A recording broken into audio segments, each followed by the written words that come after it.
சங்கீதம் 35. தாவீதின் சங்கீதம். கர்த்தாவே, நீர் என் வழக்காளிகளோடே வழக்காடி என்னோடு யுத்தம் பண்ணுகிறவர்களோடே யுத்தம் பண்ணும். நீர் கேடகத்தையும் பரிசையையும் பிடித்து எனக்கு ஒத்தாசையாக எழுந்து நில்லும். என்னை துன்பப்படுத்துகிறவர்களோடு எதிர்த்து நின்று ஈட்டியொங்கி அவர்களை மறித்து, நான் உன் ரட்சிப்பு என்று என் ஆத்துமாவுக்கு சொல்லும். என் பிராணனை வாங்க தேடுகிறவர்கள் வெட்கப்பட்டு கலங்குவார்களாக. எனக்கு தீங்கு செய்ய நினைக்கிறவர்கள் நாணமடைவார்களாக. அவர்கள் காற்று முகத்தில் பறக்கும் பதரை போல் ஆவார்களாக. கர்த்தருடைய தூதன் அவர்களை துரத்துவானாக. அவர்களுடைய வழி இருளும் சறுக்களுமாயிருப்பதாக. கர்த்தருடைய தூதன் அவர்களை பின்தொடர்வானாக.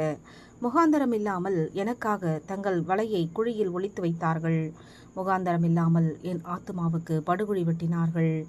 அவன் நினையாத அழிவு அவனுக்கு வரவும், அவன் மறைவாய் வைத்த வலை அவனையே பிடிக்கவும் கடவது. அவனே அந்த குழியில் விழுந்து அழிவானவனாக.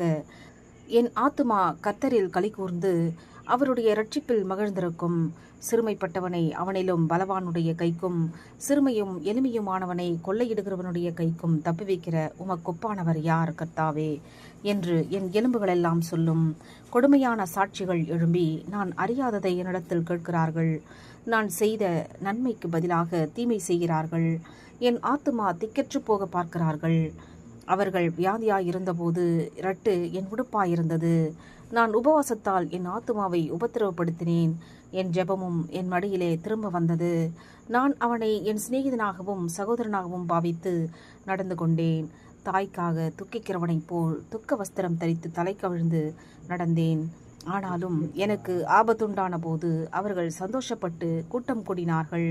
நீசரும் நான் அறியாதவர்களும் எனக்கு விரோதமாய் கூட்டம் கூடி ஓயாமல் என்னை நிந்தித்தார்கள்.